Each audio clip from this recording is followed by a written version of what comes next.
Assalamualaikum warahmatullahi wabarakatuh. Salam sejahtera untuk kita semua. Baiklah anak-anak kami yang kelas 10. Coba anak-anak kami dengarkan, perhatikan dan simak. Materi kita minggu yang lewat nomor 6-nya di situ ada dia tabel. Langkah-langkah untuk membuat tabel minggu yang lewat sudah Ibu jelaskan. Yang pertama bisa kita klik dia menu insert, baru pilih tabel. Kemudian muncul nanti dalam kotak tabel itu dua pilihan, ada number of column, ada number of rows. Isikan berapa jumlah kolom yang kamu inginkan pada number of column, isikan berapa jumlah baris yang kamu inginkan pada number of rows. Contoh, Ibu menginginkan di situ ada dia 7 kolom dan 8 baris. Berarti pada number of kolomnya itu Ibu ketik dia angka 7, pada number of rows-nya itu Ibu ketik dia angka 8. Baru Ibu klik dia OK. Berarti sekarang di situ tabel Ibu sudah tersedia 7 kolom dan 8 baris. Ingat anak-anak kami, untuk kolom nanti kita wakili dengan huruf. Kolom pertama contohnya A, kolom kedua B, kolom ketiga C. Begitu juga dengan seterusnya. Sedangkan baris kita wakili dia dengan angka. Contoh baris pertama 1, baris kedua 2, baris ketiga, begitu juga dengan seterusnya.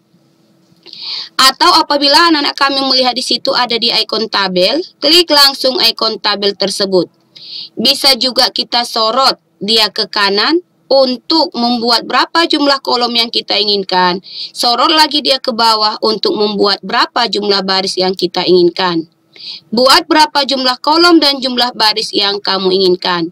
Mana yang lebih mudah anak-anak kami rasa, bisa itu yang dibuat. Apakah cara yang pertama itu atau cara yang kedua? Baiklah, sekarang Ibu lanjutkan materi kita untuk pertemuan ini. Ibu lanjutkan yang ketujuh, ilustrasi. Ilustrasi dikelompokkan dalam kelompok illustration yang terdiri atas gambar atau vektor, gambar daring atau online vektor, bentuk atau shape, smart art, grafik atau CAD, maupun ilustrasi yang didapatkan dari screenshot tampilan. Perhatikan dokumen sebelum diberi ilustrasi berikut. Menyisipkan ilustrasi ke dalam teks dapat dilakukan dengan cara berikut. Yang pertama, pilih dia tab insert. Untuk membuat tabel juga minggu yang lewat yang kita klik adalah insert. Untuk membuat ilustrasi, ingat anak-anak kami yang kita pilih juga di sini tetap dia insert. B, pilih jenis ilustrasi yang diinginkan yang terdiri atas 1. Vektor. Untuk menyisipkan ilustrasi berupa gambar dari komputer. 2. Online vektor. Untuk menyisipkan gambar dari situs internet. 3. Shapes. Untuk menyisipkan berbagai bentuk shapes, misalnya panah atau arrows, kotak informasi atau call out, kotak atau squares, bintang atau star, dan diagram alir atau flowchart. Kemudian yang keempat, smart art. Untuk menyisipkan grafik smart art, misalnya list, proses, styles, dan hierarki. Yang kelima ada lagi chart. Untuk menyisipkan grafik, misalnya grafik batang atau kolom, grafik garis atau line, dan grafik lingkaran atau view. Mana nanti bentuk grafik yang anak-anak kami inginkan bisa dipilih. Tetapi yang biasa dibuat orang, Ibu lihat atau lebih banyak dipergunakan orang, yaitu grafik batang. Bisa juga anak-anak kami membuat grafik garis atau bisa juga dia grafik lingkaran sesuai dengan keinginan masing-masing. Ibu lanjutkan, ada lagi di sini screenshot. Untuk menambahkan screenshot. C. Pada contoh ini digunakan salah satu fitur ilustrasi berupa gambar. Untuk menambahkannya, klik fitur, sehingga akan muncul gambar sebagai berikut. Bisa anak-anak kami lihat di sini, ada fitur, meja kursi, ini lokasinya, lokasi, meja kursi. Ini di gambarnya. Meja sama kursi. Yang kita pilih di sini gambarnya kebetulan ini ya. Mungkin dengan adanya gambar ini, anak-anak kami akan lebih mudah memahaminya. Ibu lanjutkan D, tentukan lokasi gambar yang akan dimasukkan. E, pilih gambar yang diinginkan. F. Klik tombol insert. Gambar akan secara otomatis muncul di lokasi kursor sebelumnya. Misalnya, jika Anda berkonsentrasi di ruang belajar, maka akan dengan mudah melihat meja yang terdiri atas kepala meja atau bagian paling atas meja, badan meja atau rak atau lemari di bawah kepala meja, dan kaki meja.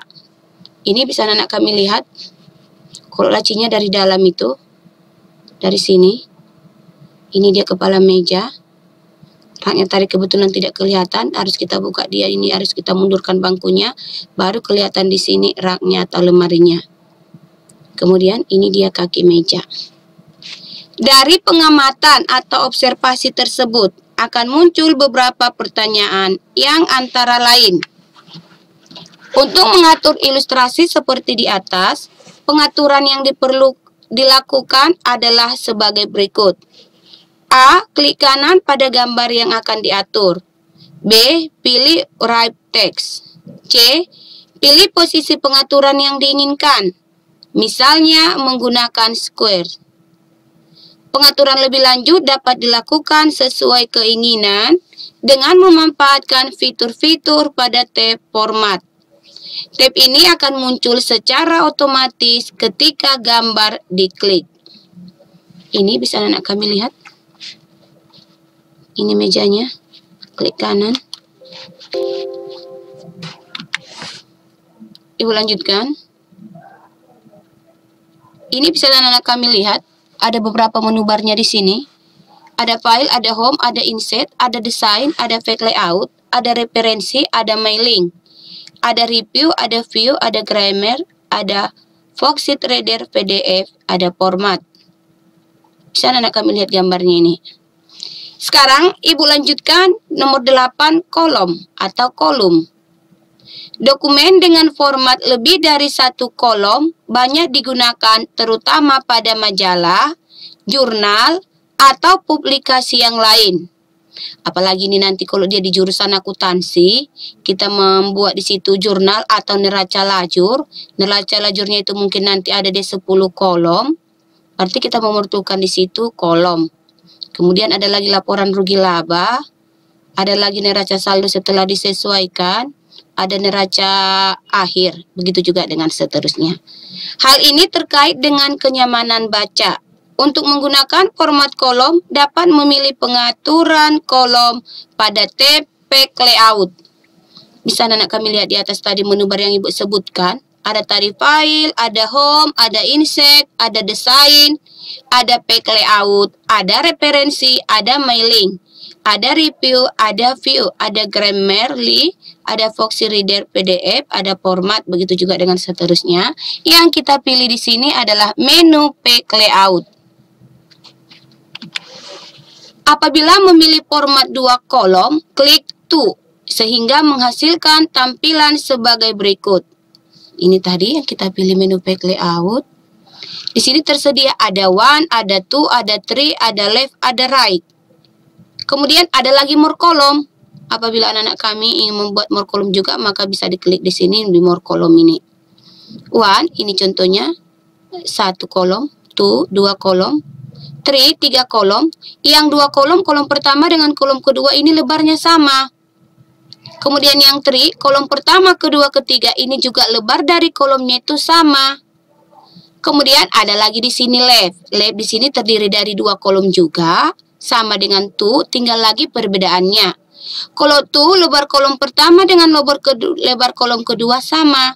Tetapi kalau left lebih pendek dia lebar kolom pertama daripada kolom kedua, atau lebih panjang dia lebar kolom kedua daripada kolom pertama. Ada lagi right, kebalikannya.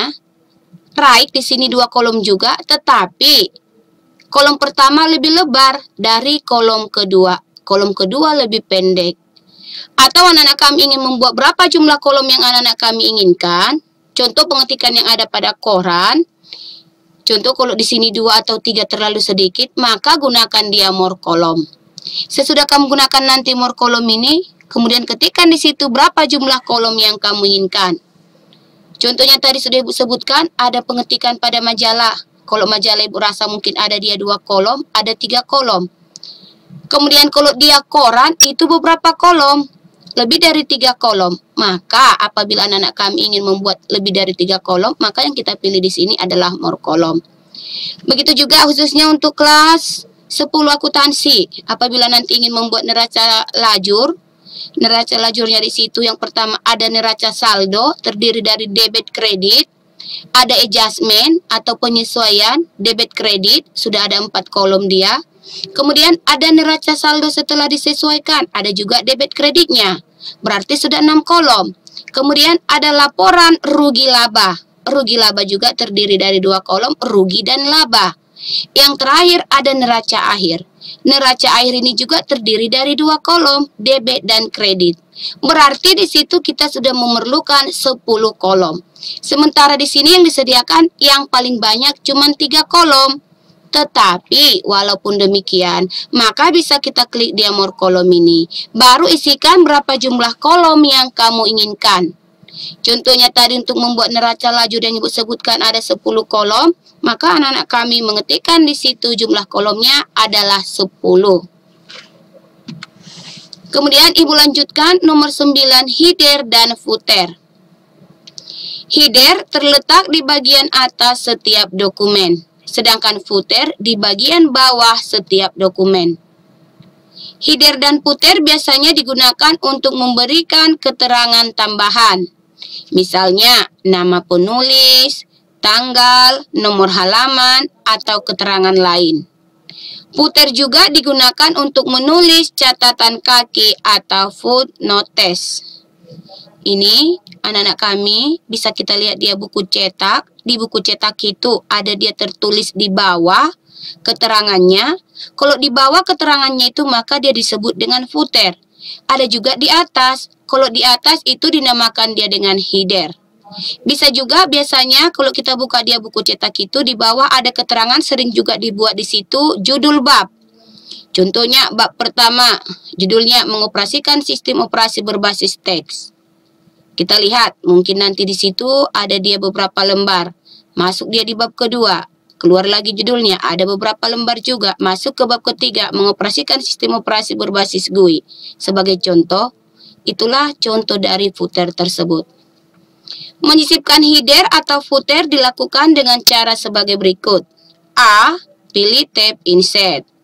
B. Klik header atau footer yang akan disisipkan. Ingat anak-anak kami, apabila anak-anak kami ingin membuat ke atas, maka yang kita pilih adalah header. Tetapi apabila anak-anak kami ingin membuat keterangannya di bawah, maka yang kita pilih adalah footer. C. Pilih model header atau footer dari drop-down menu. Misalnya digunakan model banded pada header. Berarti kalau pada header ini nanti kita buat dia letaknya di atas. Bisa anak-anak kami lihat lagi nih. Ada di sini header. Bisa dilihat, mungkin dengan ada gambarnya ini, anak-anak kami lebih mudah memahaminya. D. Ketik teks. Contoh simulasi digital pada tipe D dokumen titel dan ketik teks 2016 pada year. Sehingga didapatkan tampilan dokumen sebagai berikut. Bisa anak-anak kami lihat ini di sini ya. Berarti letaknya tadi kata Ibu karena kita pilih adalah header, makanya letaknya sekarang berada di atas.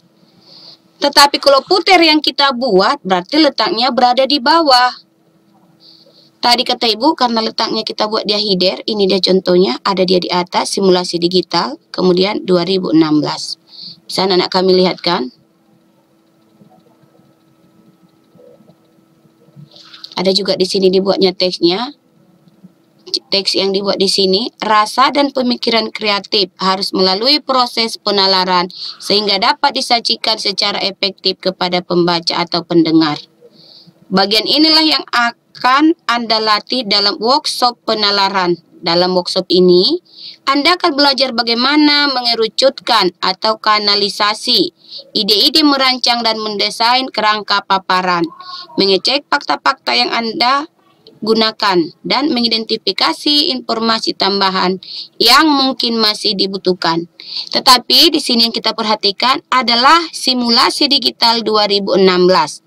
Karena tadi kita menyisipkan header, yang kita pilih header berarti dia memang berada di atas. 10. Equation dan simbol. Equation adalah fasilitas pada Microsoft Word untuk menuliskan rumus. Pemanfaatan equation dilakukan dengan cara A. Pilih tab insert. Biarpun memang di sini banyak nanti menu barnya, yang kita pilih insert. Ada mungkin di sini sebelumnya ada file, ada home, ada insert, ada design, ada file layout, referensi, mailing, review, view. Tetapi yang kita pilih adalah insert. Apabila sudah kita klik dia menu insert, ikon-ikon yang terdapat pada menu insert, contoh seperti gambar-gambar yang ada di sini, ini dinamakan dengan ikon-ikon, ini mempunyai fungsi-fungsi tersendiri. Kemudian yang kita pilih sekarang adalah equation. Bukan lagi header, bukan lagi footer. Tapi yang kita pilih adalah equation. Karena kita di sini untuk menuliskan rumus. C. Ketika mengklik equation, secara otomatis akan muncul tab desain sebagai berikut. Bisa anak kami lihat lagi di sini gambarnya. Yang kita pilih di sini lagi desain. Ada file, ada home, ada insert, ada desain, ada page layout, ada referensi, mailing, review, view. Tetapi yang kita pilih di sini muncul dia desain. Sudah? Bisa anak kami lihat gambarnya? Ini dia contoh-contoh daripada rumus yang akan kita pergunakan nanti. Bisa anak kami lihat. D. Ketik rumus pada placeholder. Di sini berarti ya, placeholdernya di sini ketik rumus. Ketik rumus pada placeholder yang tersedia secara otomatis. Misalnya akan menuliskan setengah menggunakan rumus. Untuk menuliskannya dengan equation, lakukan langkah-langkah sebagai berikut. Untuk menampilkan 1/2 ini atau setengah ini, caranya yang pertama klik fraction, 2 pilih model pecahan yang akan dituliskan, 3 tuliskan bilangan pembilang dan penyebut pada placeholder.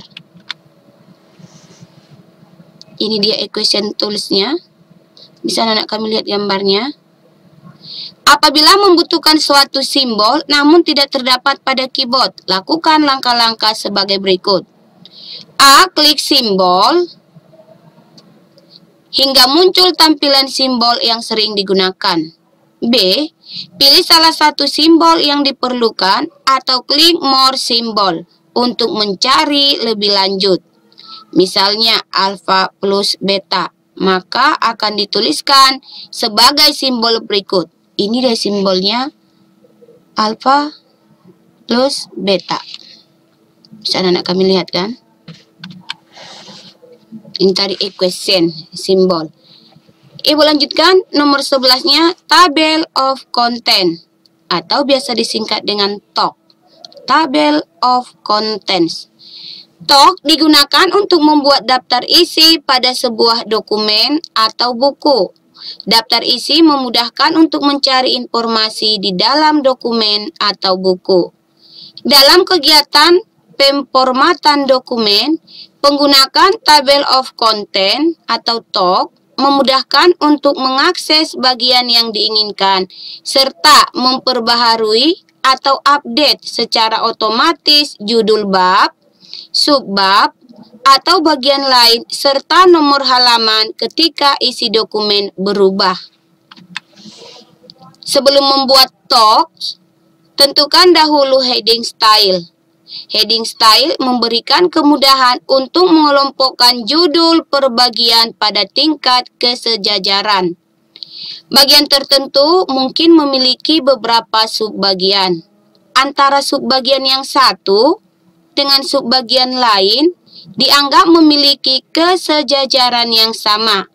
Namun antara bagian dengan subbagian tidak memiliki kesejajaran. Lihat contoh berikut. Minggu depan Ibu lanjutkan. Ibu rasa sampai sekian. Kalau ada anak-anak kami Yang belum mengerti atau ada pertanyaan, tolong diisi di kolom komentar. Minggu depan Ibu lanjutkan. Ibu akhiri dengan salam. Assalamualaikum warahmatullahi wabarakatuh.